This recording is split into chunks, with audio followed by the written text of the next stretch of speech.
الشيطان الرجيم بسم الله الرحمن الرحيم ولو أن أهل القرى آمنوا واتقوا لفتحنا عليهم بركات من السماء والأرض ولكن كذبوا فأخذناهم بما كانوا يكسبون رب اشرح لي صدري ويسر لي أمري واحلل عقدة من لساني يفقهوا قولي اللهم صل على سيدنا محمد وعلى آل سيدنا محمد وبارك وسلم. زما ډېر عزتمندو مسلمانانو مشرانو نوجوانانو او دماغ پیاندو امیاندو پرون پر مود قرآن پاک باره کې درسونه وکړلو او یو درس مو رمضان باره کې کړو روزه په باره کې نن بدی مو درس په دې موضوع باندې وی چې دمو په زندگی کې او دمو په مال او اولاد کې او دمو په وطن کې په علاقې کې برکت بڅرنګ رسی هر شینه برکت وتلې دا هر سړی په خله باندې اومدا خبره ده څه برکت نشتا نه په مال کې برکت تا نه په کورونو کې برکت تا نه په وطن کې برکت تا نه په مشرانو کې برکت تا نه په کشرانو کې برکت تا د هر سړی په خله باندې تقریبا امدای وا خبره ده. د ما عزتمندو رسول الله صلی الله علیه و آله وسلم متا د هر شی رهنمایي پیغمبر علیه السلام دی مکړی دا. نو رسول الله صلی الله علیه و آله وسلم یولس خبر ما راخستی دي ز هغه فرمایي چې دا برکت بسرنګي رچی دي لپاره بڅ کوي تاسو. او بیا الله تعالی په قران کې هم الله فرمایي لکه د کوم آیت تاسو ته ما تلاوت کړو په دې کې هم الله فرمایي چې برکت بسرنګي رچی. د ما عزتمندو متڅ د دین رسیدلې دا د اسلام چې مت رسیدلې دا د څه پاسانه باندې نه درغله بلکې دې لپاره د مو امامانو د مو مشرانو ډېرې لوی قربانیاں کړې دي. مو په شان دي نه او تشبيه به خوبونه کولو او ورځې به خپل مزدوري کوله نه هغه به مزدوري هم کوله ځان د پاره ور سره به هغه د دین خدمت هم کړي او دا کتابونه ډکتي دا هغه د لیکلو نه فائدہ من خبرې مو د پاره کړې دي او دا دین او د اسلام د رسول الله صلی الله علیه وسلم خبرې دای محفوظ ساتلې دي. د ما عزتمندو ټولن اوله طریقه دا اول سبب دا چې په مال کې برکت بڅرنګي رچی. ټولن اوله طریقه دا چې الله تعالی فرمایي چې ځان کې تقوا پیدا وکړي. التقوا ځان کې پرهیزګاری پیدا وکړي. لکه د کوم آیت متاستا تلاوت کړلو په دې کې الله فرمایي ولو ان اهل القرى امنوا واتقوا کچری د کلی ولا خلقو هر یو کله مراد ده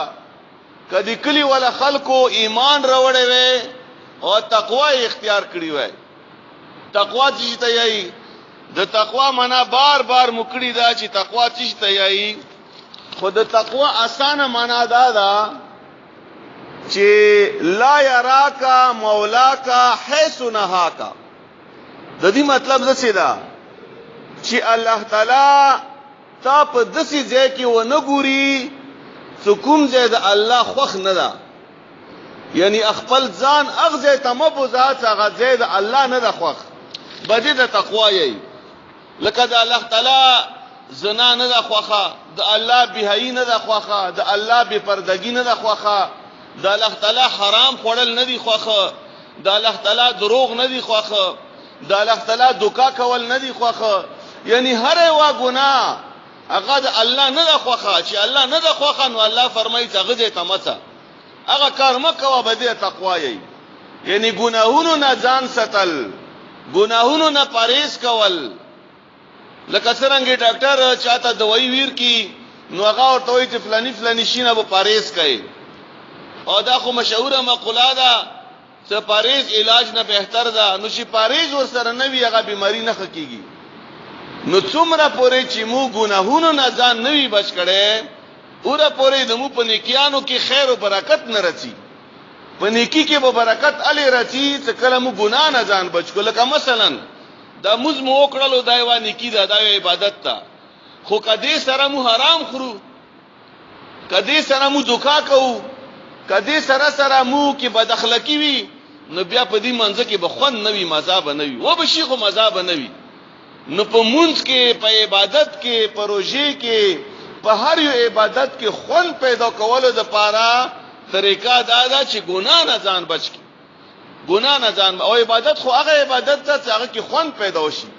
څه خوند نشي پیدا نو هغه به عبادت وي. عبادت کې خو خوند پیدا کیږي نو هغه قبول شي د الله په دربار کې. نو الله فرمایي چې کدی کلی ولا خلقو ایمان راوړې وي او تقوا اختیار کړی وي، لفتحنا علیهم برکات من السماء والارض، نو ما په دوی باندې د اسمان او د زمکه برکتونه به مرخلاص کړی وي. نو د اسمان او د زمکه برکتونه څه شي دي؟ د اسمان برکتونه باران ده، د اسمان برکتونه د الله تعالی رحمتونه نازل دل دي، د زمکه برکتونه فصل ده، میوه ده، رزق ده، پدې کې سونا ده، پدې کې چاندي ده، پدې کې معدنیات دي، هر قسم شی په دې زمکه کې نه پروت ده. د الله بشمار خزانه په دې زمکه کې پراتی دي او الله ته معلوم دي. نو الله فرمایي چې کداغه خلکو ګناه نه ځان بچ کوله، ګناهونه نه کوله، نو ما به دې اسمانونو نه برکتونه رخلاص کړي وي او دې زمکه نه هم برکتونه ورته وبستلی وي. او بیا الله فرمایي ولکن کذبوا فاخذناهم بما كانوا يكسبون، لیکن دوی دروغ وګڼلو، دیني دروغ وګڼلو، نو دې د وجنا الله فرمایي چې ما دوی رواني ولو، دوی مو په عذاب کې مبتلا کړو. دا څه معمولی عذاب نه ده چې هر سړی پریشان ده، هر سړی چا کاروبار نشته، کچا کاروبار شته، په خپل کاروبار کې پریشان ده، خفا ده. دغه سړی په دنیا کې ډېر کم تاسو ته ملاوي شي چې هغه وایي چې خوشاله، ما ته هیڅ تکلیف نشته. نو دا یو سبب په مال کې او په زندگی کې خیر او برکت راوستلو د پاره غدا ده چې الله فرمایي چې تاسو ځان کې تقوا پیدا وکړو، تاسو الله نه وډر شو. دویم سبب دا ده چې په مال کې او په زندگی کې برکت د پاره هغه دعاګانې دي. خپل ځان ته په خپل دعا کول، مشرانو دعا اخستل، د مور او پلار دعا اخستل، د یارانو او دوستانو دعا اخستل. نو دعا څنګه خلی خلق دعا اندسي خستلې شي چې بل سره خګړه وکي، نو هغه به ته دعا وکي. چې بل سره ته بل ته نقصان رسوي، هغه هوته دعا نه کوي، هغه په دعا کوي درته. نو دې د وجنا دویم سبب دا ده چې دعاګانو سره په مال کې په زندگی کې خیر او برکت رسي. رسول الله صلی الله علیه و آله وسلم فرمایي ان شاء الله چې ما یو خبره به هم د قران او د سنت نه علاوه نه وي، یا به په دلیل کې ان شاء الله د قران آیات بیانوم، یا به په دلیل کې ان شاء الله د رسول الله صلی الله علیه وسلم صحیح حدیث به بیانوم ان شاء الله. رسول الله صلی الله علیه و آله وسلم یو حدیث مبارک تا جریر ابن عبد الله رضی الله تعالی عنہ فرمایي چې کله ما اسلام قبول کړلو نو رسول الله صلی الله علیه وسلم به ما سره ډیره مینه کوله. کله به هم څه پیغمبر علیه السلام سره مخامخ شو، ما ته بغا مسکې شو، ما ته په خندا شولو. نو فرمایي چې یو وری ما ته ویلو، رسول الله صلی الله علیه وسلم ما ته ویلو الله تریحونی من ذل خلفه، من ذل خلصه، آیا تما دي ذل خلصینا خلصوینا. او ذل خلصات شي دي، ذل خلصا یو ځای په غزه کې بتخانه او خلکو به شرک کولو. نو دغه صحابیای چې پیغمبر اسلام ماته ویلو چې دغه بتخانه نه ما خلاص کا، ماته تکلیف رکړي، زی برداشت کوي نه شندې کې ډېر زیات شرکيږي. نو فرمایي دغه صحابي چې ما سره رسول الله صلی الله علیه وسلم یو څو ملګری نور کړلو، امور روان شولو، سلاړلو، نو بتخانه ته ویرغلو، هغه کوم مشرکین ور کیو ام قتل کړلو او دی بتخانه ته اور مورته ور کړلو. او مسیح زواله د سیمه وسی زواله لکه پامن اوخ کسي. نو واپس راغلو رسول الله صلی الله علیه وسلم ته مدا رپورټ ورکو. نو پیغمبر علیه السلام ته دعا وکړه چې الله تعالی د تاسو په ژوند کې برکت واچي. دا ګوره دعا یې واخستله، د رسول الله دعا یې واخستله. او بیا هم دارنګه عروه رضی الله تعالی عنہ دا صحابي دا یو خو عروه بن زبیر رضی الله تعالی عنہ دا هغه تابعی دا دغه صحابي دا دی فرمایي چې یو وری رسول الله صلی الله علیه وسلم ماته یو درهم راکړلو یو درهم او ماته ویلو چې لاړ شه میلې ته د لوی اختر قربانی لپاره ماته بکرا واخله قربانی رته واخله نو زلاړم په یو درهم دوی بکرې واخستلې دوی بکرې ماته ملاو شوې نو ما یو بکرا واپس خرڅ کړله په یو درهم باندې نو یو بکرا مرا واستا او یو درهم راوړو رسول الله صلی الله علیه وسلم تمویر کو چې دا بکرا مخله او دا درهم مخله نو پیغمبر علیه السلام فرمایي نو ما ورته ویلو چې دسي چل مو وکړلو نو پیغمبر علیه السلام ماته دعا وکړه چې الله تعالی ته په مال او په ژوند کې برکت واچي دا ګوره دعا یې واخستله دعا یې وګټله او بیا هم دسي انس ابن مالک رضی الله تعالی عنہ د رسول الله صلی الله علیه وسلم ډیر زیات خدمت کړی دا او د دې مور چې وا ام سلیم رضی الله تعالی عنها هغه د رسول الله صلی الله علیه وسلم رضای تورم وا نو پیغمبر علی السلام به کله کله د دوی کور ته راتلو نو یو علی کور ته راغللو نو د انس ابن مالک مور ته مکمل او شوا نو پیغمبر علی السلام ته ویلو چې خوید مکا انس فدعو له د تا خادم چې کوم د انس هغه د پر دعا خو وکړه نو انس رضی الله تعالی عنہ په خپل فرمایي چې پیغمبر علیہ السلام ماته دعا وکړه چې اللهم بارک له فی ماله و ولده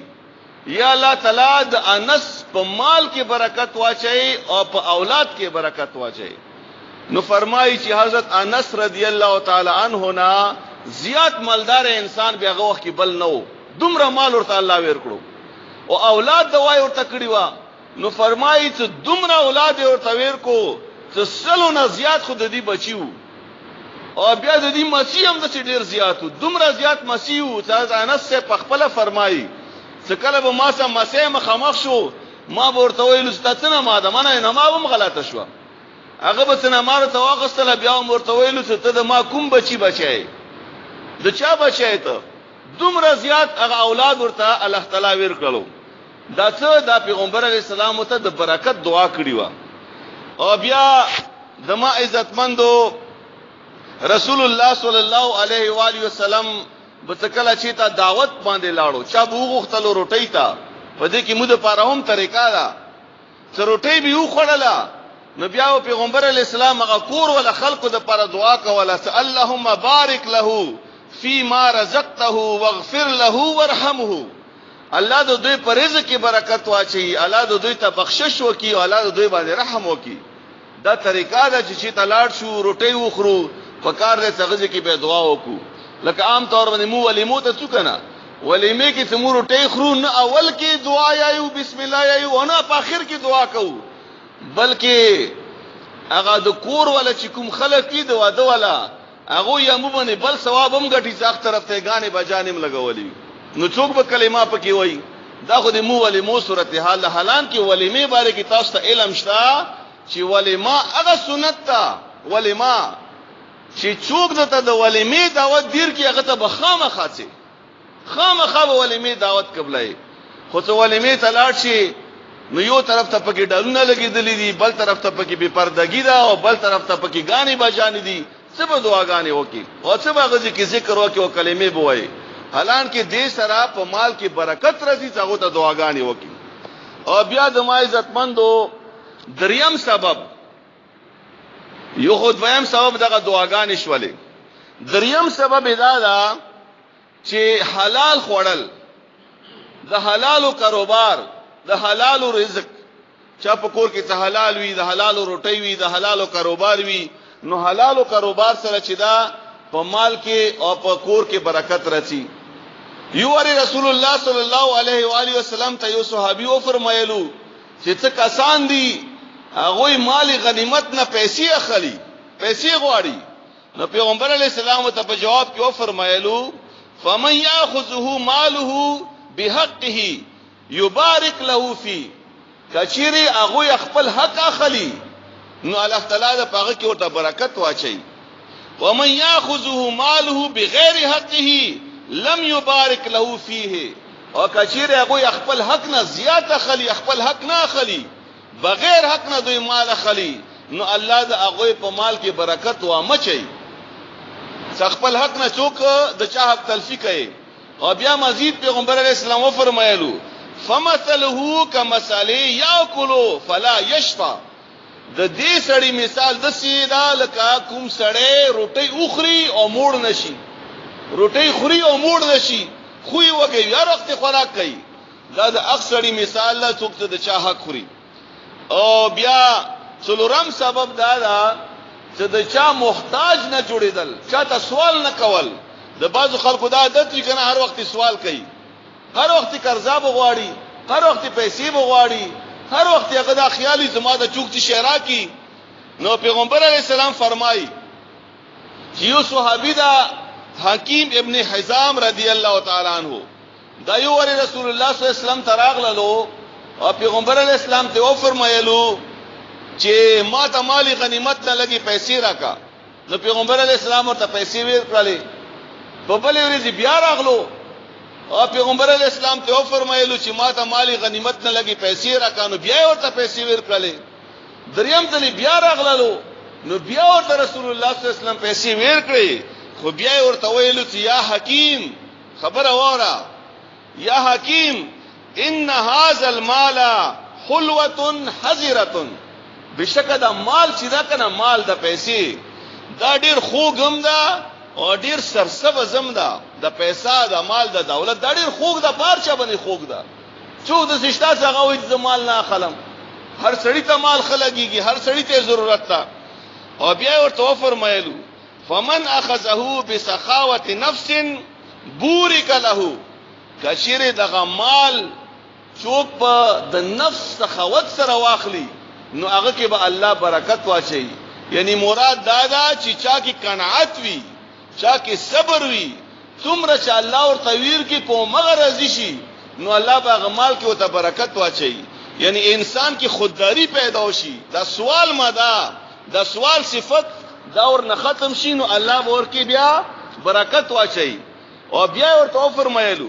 ومن اخذه باشراف نفس لم يبارك له فيه او چا کې لالچ وي چا کې ته بخل وي د بل مال ته تمه کوي خودداری پکې نه وي تمه کوي لالچ کوي سوال کوي او هر وخت په تمه کوي نو الله پیغمبر علیہ السلام فرمایي لم يبارك له فی الله به دغه په مال کې برکت نه اچي اب ټول عمر وګوي ټول عمر سوال کوي او بیا د مای زکمندو رسول الله صلی الله علیه وسلم فرمایي الید العلیا خیر من الید السفلی دا پاسه ولا لاس سیدا دا دی لاندې لاس نه بهتر ده نو چاته لاس منې ستراکا بلکې د ویر کړي صفت په ځان کې پیدا وکا چې د تا لاس پاسه اور باندې راشي ځکه چې بل نه ته شي خلی لاس بدلان دی رسی نو د ویر کړي صفت پیدا وکا ځکه عزت هم ده ځکه خپل هغه عزت نفس هم ده پکې او ځکه خپل قدر هم ده اځر کله چې یو سړی سوال کوي سوالونه کوي ظاهره خبره ده دغه به عزت او قدر بنوي پنځم سبب د برکت دا چې صدقه ورکول د صدقې صفت په ځان کې پیدا کول رسول الله صلی الله علیه و آله وسلم قسم خوړلو په دې خبره باندې چې والله ما نقصا صدقه من مال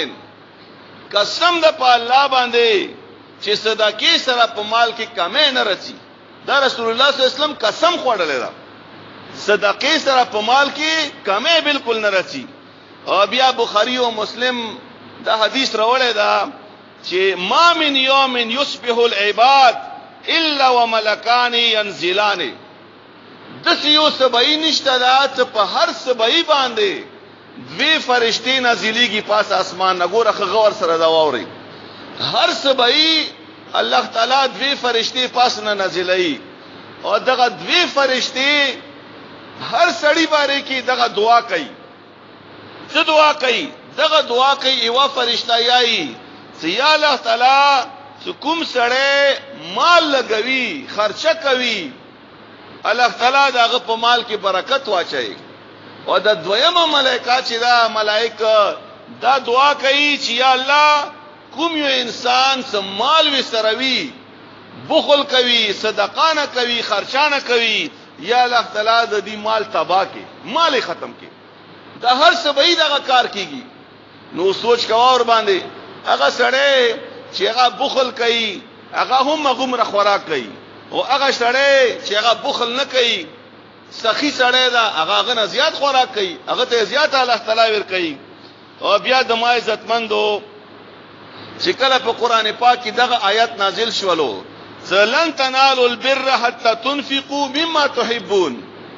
تاسو ترغه پوری نیکی ته رسیدلې نشي سوره پوری ته تاسو هغه شی د الله په لاره کې خرج کړي نه وي کوم شي سره تاسو ډیر محبت کوئ څکله دغه آیات نازل شولو نو فرمایي ابو طلحه رضی الله تعالی عنہ دا رسول الله صلی الله علیه وسلم په خدمت کې حاضر شولو اور ته فرمایي چې اے د الله رسوله ما ته ټول نه ډیر محبوب چې دا هغه د ما هغه باغ د بیروحا باغ می دا چې پاغه باغ کې شپږ سو کجوري دي کجورو ونی دي شپږ سو هغه ما ته ډیر خوخته او الله سره مخ کې کا دغه باغ ما د الله په لاره کې ورکړو دې ته اسلام یې دې ته قرباني یې او دې ته صدقه یې د سیمو کوله شوې څوک هم نشي کوله هیڅ څوک د سینې نشي کوله هغه ته ډیر محبوب شی هغه د الله په لاره کې ورکی او بیا د ما عزتمندو دا صرف کیسه نه ده دغه وا کیسه ده مواوردله یو حدیث ته بس مواوردله بس تیر شول ختم شول نه په دې باندې سوچ وکي دا ډیره د کمال خبره ده هغه ته سره الله تعالی د جنتونو وعده کړی دي هغه نه چې الله راضي او خو په وجه باندې راضي او اسی خو نه راضي او بیا د ما عزتمندو یو بل کیسه وره یو بل واقعیا وشوله انا صدقې باندې خبره کوم رسول الله صلی الله علیه و آله وسلم ته یو ګوندی راغللو او ورته ویلو چې اې الله نبی ز خپل کور دیوالو چې تول غواړم او ما د دې کور په دیوال باندې خط توجه سره ووري د خبره ما په دې کور دیوال باندې د جوخ چې کوم باغ دا دغه د کجورو ونه ور باندې رغلی د پاسنه یو شاخ رغله ده نو زه د دیوالو چې تول غواړم او هغه د شاخو چې تینا دا ونم په ما نه خرڅي او د شاخم نه و چې تی نو رسول الله صلی الله علیه وسلم په خپل تشریف راوړلو هغه د باغ مالک ته ویلو چې د کجوري شاخ لري کا او کنه لري کین نو دا ونه په دې باندې خرڅ کا چې د دیوالو چت کی نو هغه ورته ویل نه زنه نه ونه خرڅوم او نه د ونه شاخو چتوم نو بیا ته رسول الله صلی الله علیه وسلم فرمایلو چې خایو بل سودا سره وکا سودا دا چې دغه ونه چې دا د ما تراکا زبد دی په بدل کې تا ته ضمانت در کم چې الله به جنت کې تا ته د کجورو باغ در کی کجورو باغ به جنت کې الله در کی دا یی ونه په بدل کې هغه بیان کړی شو تناز نه ور کوم په دې کې یو صحابي دا ابو دحداح رضی الله تعالی عنہ هغه دا خبره واوریدله چې دا خو جنت ملويږي نور امخ کې شولو اول د دې کجورو باغ مالک سره ملاو شو چې دا ونه ما تراکا او ابو دحداح هغه صحابيو چې د دې د کجورو باغو په هغه کې شپږ سو ونه وي او چا به مليږي کجوري خستلې نو هغه به دکاندار ته ویلو چې د ابو دحداح کجوري کوي هغه را کړته دومره مزیداری کجوري وي دغه د باغ نو دې هغه د کجورو هغه مالک ته یې چې دغه ونه ما تراکا زبدی بدل کې تا ته خپل د شپېګو سو کجورو هغه باغ ټول درکم اول هغه حیران شو چې دا څه یې تر اختیار او زر اختیارم ځکه چې د خزړه کې پویو چې دی باندې ماته جنت ملويږي او جنت کې باغ ملويږي نو هغه ورته خاطیک دا اگر آباد رسول الله صلی الله علیه وسلم تراغلو ابو دحداح رضی الله تعالی عنہ پیغمبر اسلام ته ویلو چې ما سودا وکړه بس دا غونه دی ماش ولا او دا سړی د بس دیوال وخی جاي په چې د سودا وکړه سودا م په دې باندې وکړه ست ضمانت ورکړي د جنت کې د باغ نو ما خپل باغ څنګه کې شپږ سو ونی دي د کجوريو ام دي ته ور کړو د جنت په بدل کې او دې بداونه دي نه لري کی نو رسول الله صلی الله علیه وسلم ورته فرمایي چې ډیره مزیدار سودا ده وکړه ډیر ختی جرأت ته وکړلو او بیا دا صرف باغ نه و په دې باغ کې د ابو دحداح رضی الله تعالی عنہ کورم او بچی موسیدو نو دې راغلو خپل بچو ته او خپل خځې ته بار نه आवाज کوي نه نم نه رچی لکه چې دا با خودي خرج کړو د جنت په بدل کې خځې ته आवाज وکړو چې راوځه دا باغی مونږ نه دا ما خرج کړو خځه ورته چې دا ویلې دا د څنګه خرج کړو نو هغه ورته فرمایي چې دا مې د جنت په بدل کې خرج کو او پر رسول الله صلی الله علیه وسلم باندې مخرج کو نو هغه خو خځې وی کنه هغه مو په شان دي خځې خو نه وي چې بیا مرور شولې او بیا به شبو ویل او بیا به غصه کول او بیا بدوا نو هغه ورته خوشخبری کته مبارک شه ډیره مزیدار سودا ده وکړه نو خځه او سره د بچیو هغه باغ نه راووتل دې ته صدقه یې موم صدقه ورکاو چې فقیر نه سوال وکي نو چې په جیب کې کوم زوړ د 100 روپۍ نوټ او مغه ورکاو یا مات چینج م په جیب کې ستلې په دکان کې مې خوي چینج مات ا پیسې هغه ورکاو فقیر ته نو دغه فقیر چې ما دکان ته راغلو یا د ما کور ته راغلو دا د الله رحمت وګڼه دا د الله برکت وګڼه کور دروازه به وړې موږ ته غوسه کوو دا د خوب ټایم ده دا د روټي ټایم ده ته ما ته راغلې نه هغه الله رستولې ده تا ته دغه پزړو کې الله چولې دې تا په دروازې باندې ودرېدلو شیر هم په فقیرانو په غریبانو مخ پکېګو صدا په دروازې ته ویل راغللو دا د الله خصوصي فضل الله او ته څومره وستر سيږي مغوره د سړی او تویر کې خو په اخلاص سره اخلاص پکې ضروری ده او بیا د ما عزتمندو شپږم سبب څنګه سره په مال کې برکت رچی هغه خستل خرڅول دي او خستل او خرڅولو کې ریختیا ویل دي ریختیا نن سبا خو ریختیا نشته کا دکاندار دا اغام دوکا کوي او که خستون کې دا اغام په دوکا کوي دروي کوي ټوله نو دې د وجه رسول الله صلی الله علیه وسلم فرمایي چې فإن صدقا وبینا بورکا شاته ریختیا ویلو پس په کاروبار کې په خستلو خرڅولو کې ریختیا ویلو او کوم شي کې ته عیب دا عیب دای خستون کې ته ویلو چې دا شی خراب تا دا عام دا الګ خراب تا دا چینی دا الګ خراب ده دا غنم دي دا خراب دي لګ او ریټ دغه دا نو چاته ورته ویلو اخستون کې دا نو رسول الله صلی الله علیه و آله وسلم فرمایي بورک لهما فی الله بد دې په سودا کې خیر او برکت واچي دکاندار ته هم الله برکت واچي او خستون کې ته هم الله برکت واچي او بیا رسول الله صلی الله علیه وسلم یو واره تسی بازار ته ووتلو او رډې کې ولیدلو پاسنا وچ غنم پرته دي چې لاندې لاس ورنا بستلو لاندې پکې لاندې غنم پرته نو رسول الله صلی الله علیه وسلم ته فرمایي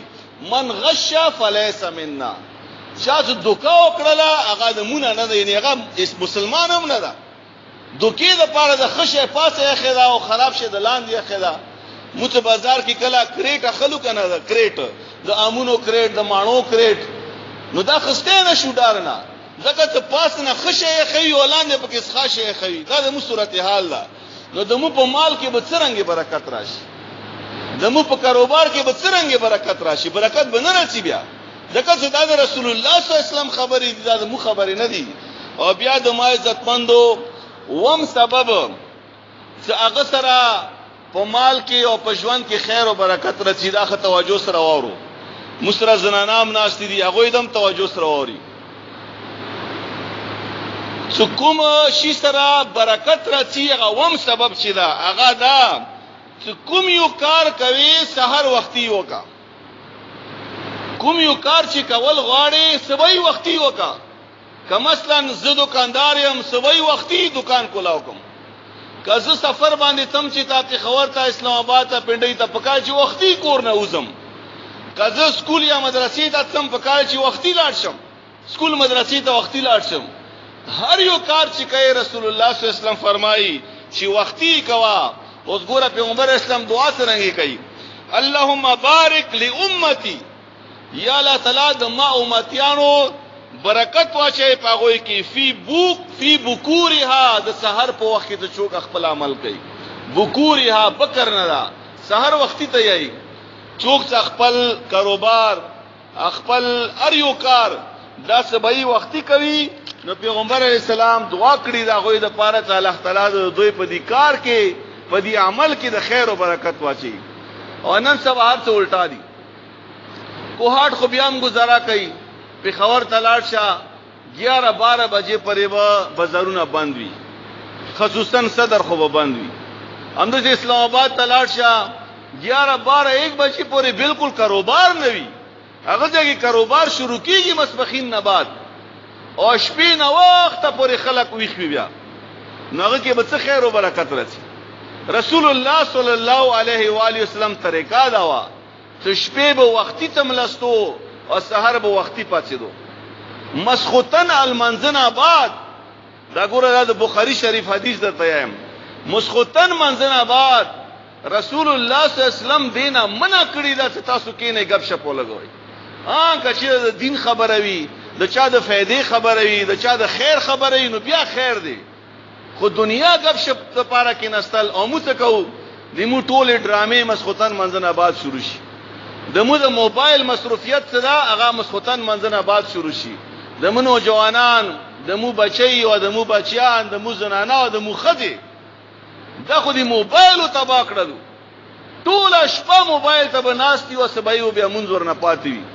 او بیا ته دکاندار وي نو دکان کې به خوبه ولوي، کله سکول او د کالج طالب علم دا بیا په سکول او کالج کې خوبه ولوي، کله مدرسې دا بیا مدرسې کې خوبه ولوي. نو بیا هغه دین کې ورېځي باندې به خوب رسي. نو څه خیر او برکت ورسي؟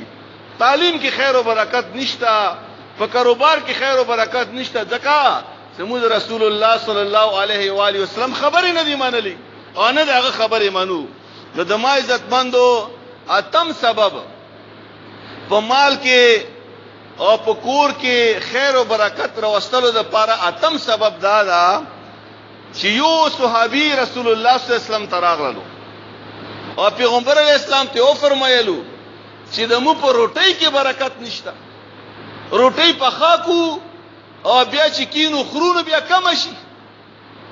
شي مړی ګناه ور باندې. نو پیغمبر علیه السلام ته فرمایي چې تاسو روټۍ په جمع خرو کا بیل خرو؟ نه زمو بیل خرو، نه په جمع خرو. روټۍ په جمع خرا فاشتمعوا علی طعامکم، خپل روټۍ په جمع خرا نو بیا ور کې خیر او برکت راشي. یو دا دویم دا واذکر اسم الله بارک لکم فیه، د الله نه مور باندې اخلا نو الله ور کې برکت واچي. نو مو روټۍ چې خرو نه د الله نه ما خلمونه ایرم وي او خرته معلومه ده چې الله نه مور باندې وخستل شي. بسم الله سیده بسم الله ویا والا برکت الله واپس ویا نور ویا. نو د الله نه مور باندې اخلي پیغمبر علی السلام ته فرمایلو د الله نه ما خل ور باندې او په جمع روټۍ خوري، په جمع په شریک روټۍ خوري، نو هغه کې به خیر او برکت وي، هغه کې به خیر او برکت وي. او بیا ورته مزید رسول الله صلی الله علیه وسلم فرمایلو چې کله تاسو کور ته نوځئ نو د الله نامې سره نوځئ. عام طور باندې خو دا خبره اوریدلې ده چې کور نوځي نو الله نه ماخله، نه چې کور ته نوځم نو د الله نه ماخله. بسم الله یا هغه کې فائدہ څه ده؟ پیغمبر علیه السلام فرمایي چې کله ته کور ته نوځي بسم الله وایي نو شیطان به تختیږي، او که بسم الله ده ونه اله نو شیطان به نور شیطانانو ته आवाज وکي تراشي د شپې ځای ملاو شولو. واره دا خبره چې کور ته نوځي بسم الله ده ونه اله نو د شیطان د نور شیطانانو ته आवाज وکي تراشو د شپې ځای ملاو شولو. او چې کله پر روټۍ باندې د الله نه ما ونخلي نو د شیطان आवाज وکي نور ته تراشو روټۍ هم ملاو شولا، کورم ملاو شو، شپې ځای ملاو شو، روټۍ هم ملاو شو. نو د شیطان تختولو لپاره په هر شی باندې بسم الله یل پکار دي. زنانو د لپاره خصوصا دا خبره ده، تاسو کله کچن کې کار کوئ اخله پخله کوئ بسم الله ور باندې خامخا یو، هغه کې به خیر او برکت راځي، هغه کې به خون مزه راځي. بیا اومدارنګي هر یو کار زه دکان خلاصوم، دکان ته نوځم پکاره بسم الله سره نوځم، کور ته نوځم بسم الله سره نوځم، جمعه ته نوځم الله پیغمبر اسلام خپل دعا خیلی ده، باتروم ته نوتلو دعا هم رسول الله صلی الله علیه وسلم خیلی ده. نو دې د واجب دا به شیطان نه سړی محفوظ شي. لکه رسول الله صلی الله علیه وسلم فرمایي چې کله باتروم ته نوځي نو د سی وایي اللهم انی اعوذ بک من الخبث والخبائث، یا الله تعالی ز پناه غواړم د شیطانانو د خزو نه او د شیطانانو د نریناو نه. د شیطان نه بد الله بچ کی چې د الله نامې سره یو کار شروع شي گاڑی چلوي د الله نه مور باندې اخلا، کور نه وته د الله نه ما اخلا، بل څه کار کوي د الله نه ما اخلا، هغه کې به خیر او برکت وي. او انم سبب چې هغه سره برکت راځي هغه د استخاره کول. په هر یو کار کې استخاره کول. مثلا ما چا سره کاروبار کوم، یره دا کاروبار به ما د لپاره فایدمن وي او کنه، نو زه استخاره وکم. زه رشتہ کوم چا سره، دا رشتہ به ما د لپاره فایدمن وي کنه، نو زه استخاره وکم. زه دا گاډي اخلم، زه دا کور اخلم، زه دا پلاټ اخلم، زه دا خرڅوم، دا به ما د لپاره د سودا بخاوي کنه به وي ښا، نو هغه د لپاره استخاره وکړه. د رسول الله صلی الله علیه وسلم طریقه ده. او د استخاره خپل دعا مو ته رسول الله صلی الله علیه وسلم خیلی ده. استخاره مطلب دا ده چې الله نه خیر غوښتل. زه ته د کوم کار کوم دي کې زه الله نه خیر غواړم، نو فایده یې څه ده؟ فایده یې دا ده چې کچيري دا کار وشولو نو الله به ورکه خیر واچي، او که ونه شولو نو په دا نکیدلو کې به الله خیر اچولي. خو دې سره زه مزید دوه خبرې نور کوم د استخاره متعلق. استخاره نن سبا خلکو کاروبار جوړ کړی دا. ټلیفون به درته وکي ما فلانه کار دا، ما د پاره استخاره وکا. دا خو نشته په اسلام کې چې تا د پاره بل څوک استخاره کوي. استخاره خو خپل ځان د پاره کوي، کار به زه کوم استخاره او په بل کوم. دا څنګه خبره شو؟ دا خو ته غب شپ شولو. ټیویانو کې خلک ناس دي نه خلک ټلیفون نه ورته کوي ما د پاره استخاره وکا، مغه ساتي ورته استخاره وکي او بیا ورته وایي. دا ټول کاروبار ده، دا ټول غب شپ ده، دا د پیغمبر خبرو پرې خنده ده. استخاره کولو طریقه دا د ګوروري دا خبره، خصوصا زنانه ډېرې پوښتنه کوي استخاره ولا. استخاره طریقه دا ده چې مثلا ما یو کار کوون کړه، نو رسول الله صلی الله علیه وسلم فرمایي چې 2 رکعات نفل وکا، او نفل نه بعد دغه دعا د استخاره وای اللهم انی استخیرک بعلمک وقدرتک واستقدرک وغیره دا دعا ده. دغه دعا وایا او په دې دعا کې 2 ځله یو لفظ راځي ان هاذا الامر، کچيري په دې کار کې ماته خیر وي، په زړه کې نه په خلی وایا چې کچيري په دې کار کې ماته خیر وي، او هغه کارم وایا چې زه دا کاروبار کول غواړم، دا رشتہ کول غواړم. بس بیا دا دعا وایا او بس. نو ورته د خوب ضرورت شته، نه مسخوتن ضروری ده، نه سحر ضروری ده. ته کوم ټیم ته وخت ملاو شو د استخاره مونږ کیږي. خوب ضروری نه ورته ته بخامه خوب کوي استخاره لپاره. دا چا ویلي ته خوب وکای؟ ها که بیا خوب درته معلوم شو، له په خوب کې هغه کار معلوم شو، نو دا د الله تعالی یو احسان دی. بیا پتا باندې بیا په استخاره کې پته به څنګه لګای؟ نو پته په استخاره کې نشته دا پته لګول. استخاره کې پته لګول نشته، ته ماته و پته څنګه لګيږي؟ زبې واش په کوم، بیا وش په کوم، بیا بلس په کوم. نه نه نه، استخاره طریقه متو خیرات. دا 2 رکعات نفل وکړلو، بس هغه کار شروع کا. کار شروع کا، کوم کار ته کول غواړي. کچيري په دې کار کې خیر وي نو دا کار به الله تعالی آسان کی، او کچيري په دې کار کې خیر نه وي نو دا کار کې به پخپل رکوټ پیدا وشي، پخپل به رکوټ پیدا وشي، دا کار به ونه شي. بس دا د استخاره طریقه ده. نو په بل چا باندې استخاره نه کیږي، خپل ځان د پخپل استخاره کیږي. استخاره کې خوب کتلم ضروری نه دي، زړه اطمینان ضروری ده. نو د ما عزت مندو دا انمه طریقه وا. لسمه طریقه د برکت داده چې په مال کې برکت راځي، هغه القناعه. قناعت مطلب صبر کول. کوم شی ته الله درکړی دا بس په دې باندې صبر وکا. ځان کې خودداری پیدا کول، چاته سوال نه کول، چاته ځان نه محتاجول. کلک دی او کډیر دی بس پاغه باندې چوپ کېدل. بس خلکو عادت دي کنه، مخکې ما دا خبره وکړه خو بارل دي کې بیا سپیشل یو خبره ده. بس خلکو عادت وي دا شی ماته لګ راکا، دا راکا، پیسې راکا، گاډي راکا، کور راکا، دا راکا. نه نه نه، څومره ضرورت تا مغه ضرورت مطابق به تا ته الله تعالی بندوبسم کوي. خو که صبر د وکړلو، قناعت ته وکړلو، او کچيري وګه خوې د پځان کې پیدا وکړلو، نو بیا په ډیرو باندې د تاکار الله تعالی نه رسي سرتا. رسول الله صلی الله علیه و سلم فرمایي ان الله یبتلی عبده بما اتاه الله. الله تعالی ازمایش کوي په خپل بندا باندې په هغه څه باندې چې الله دې خپل بندا ته ورکړي دي کمال لږ ورکړي دا او کډیر ورکړي په دې کې دې باندې آزمائش تا او بیا فرمایي فمرزیا بما قسم الله چوک څه د الله په تقسیم باندې راضي شولو څومره ته الله ورکړي دی اور باندې راضي شو شکر ادا کړو نو له بارک له فيه نو دې د پاره به الله تعالی په دې لګ مال کې خیر او برکت الله اور واچي او بیا فرمایي ومن لم يرضى لم يبارك له او چوک ته په دې لګ شي باندې کوم الله ته ورکړي دی راضي نشولو د خفاو نه شکرې کولا بس خلک یې کنا څه بس د غریب الله زکه تلوم نو زه الله غریب کړم په دوره خلکو کې زه الله کتلم چې ما سره مال نشتا د ما کاروبار نشتا یا ما باندې د بیماریان راځي یا دارچی دا ټول نه شکرې ده نو تاسو شکر ادا کړلو په دې خپل مال باندې کاغه لګ دا او کا ډیر ده نو پیغمبر علی السلام فرمایي چې هغه مال کې به برکت راشي او چوک ته راضي نشولو نو پیغمبر علی السلام فرمایي چې هغه مال کې به خیر او برکت بنه راشي اخیره سبب هغه دا چې عدل او انصاف څکله په معاشره کې انصاف ملاوي انصاف نو هغه کې به خیر او برکت وي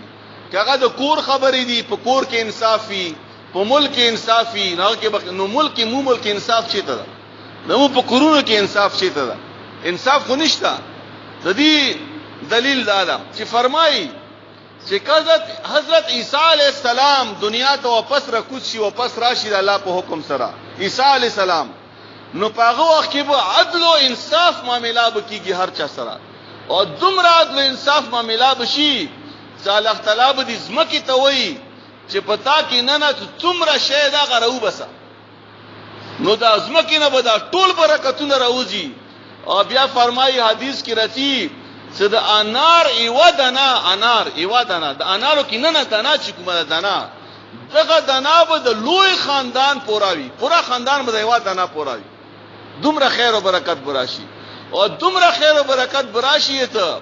صدا پزمکه به د ماران د لړامان د بغرجي او د بچي ورسره لوبي کوي هغه به تهیڅ نه یي زکات هغه وخت کې به عدل او انصافي نو کچيري عدل او انصاف راغللو په دې ملک په دې کورونو کې په دې معاشره کې نو دا یو سبب ده د خیر او د برکت دا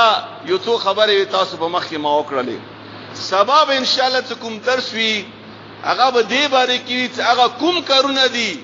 چې هغه سره په مال کې برکت ختميږي هغه کوم کارونه دي نو هغه باندې به ان شاء الله سبا درس کوو او دویمه خبره ده چې د موږ حاضری ده په دې جمعات کې کله لگا کله ډیرا نو کوشش دا کوئ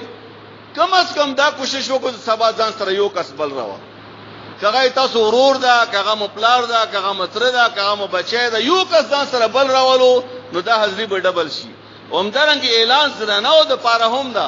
چې تاسو ځان سره ایوای زنانه بل راولو امونه د زنانو حاضری ډیره ده پرون تقریبا 300 پورې زناناوي نن بغنه زیاتی وي ان شاء الله او بیا زنانو د پاره مودا درخواست ته تاسو ځان سره خپل سړی راولو خواندان راولو بچی راولو ورونه راولو هغه سره هم د کسانو ته ډیره زیاته फायदा ورسیږي نو د ما عزتمندو بل اعلان دادا چې دا کوم درس بودیږي کې کوو دا موبایل باندې مستو په واتس اپ باندې تقریبا مسترا 13 رمضان نه مودا ترجمه شروع کړی دا نن پر ان شاء الله مسترا تقریبا کم او بیش 3000 کسان ورسېدو لکه دا نن دا درس چې مو کړلو دا به 3000 کسان نن ووري ان شاء الله صرف تاسو نه 3000 کسان او په دې کې قطر دوبۍ سعودیا امریکا او لندن افغانستان دا ټول خلک په دې کې ورکېدي دا د قران خیر او برکت تا نو دې د وجنه تاسو هم کوشش وکړو زده د تاسو یاران دوستان وي تاسو خپل نمبر وي چې هغه مسره اډ نه دی هغه نمبر متراکو څنګه مجان سره اډ کو تاسو ته هم دا سبق ملويږي او د قران پاک ترجمه به هم درته ملويږي دعا وکړه امين الحمد لله رب العالمين والصلاه والسلام على رسول محمد وآله وصحبه اجمعين یا الله تعالی دا کوم سبق مو ویلو د بدی باندې پویا راکې او بدی باندې عمل کولو توفیق راکې یا الله تعالی ته دې موږ ګناهونه معاف کړي دې مو مور پلار ګناهونه معاف کړي یا الله تعالی د ټولو مسلمانانو ګناهونه معاف کړي یا الله مو باندې رحم وکړي دې مو مور پلار باندې رحم وکړي یا الله ټولو مسلمانانو باندې رحم وکړي خصوصا په دې حاضر جمع او خصوصا په هغه خلکو باندې چې چوک دا خلک د مودا درسونه واوري په هغه باندې رحم وکي یا الله تعالی دې مو دین او دنیا کارونو کې خیر او برکت واچي یا الله تعالی د دنیا او د آخرت عزتونه را تراکي د دنیا او آخرت به عزتینه موسط یا الله دنیا او آخرت ناکامینه موسطي یا الله تمون هغه کار واخلې تور باندې خوشاليږي هغه کار ما خلې تور باندې خفقيږي یا الله تعالی دې مو مردگان وبخي یا الله څوک بیماران دي شفای کامله او تویر کې څوک قرضداري دي قرض نه اخلاص کې د چا اولاد نشتا نیک او صالح اولاد ور تویر کې او د چا اولاد شتا یا الله تعالی نے کملی لوی کې وصلی الله تعالی علی خیر خلقی محمد و علی و اصحابہ اجمعین.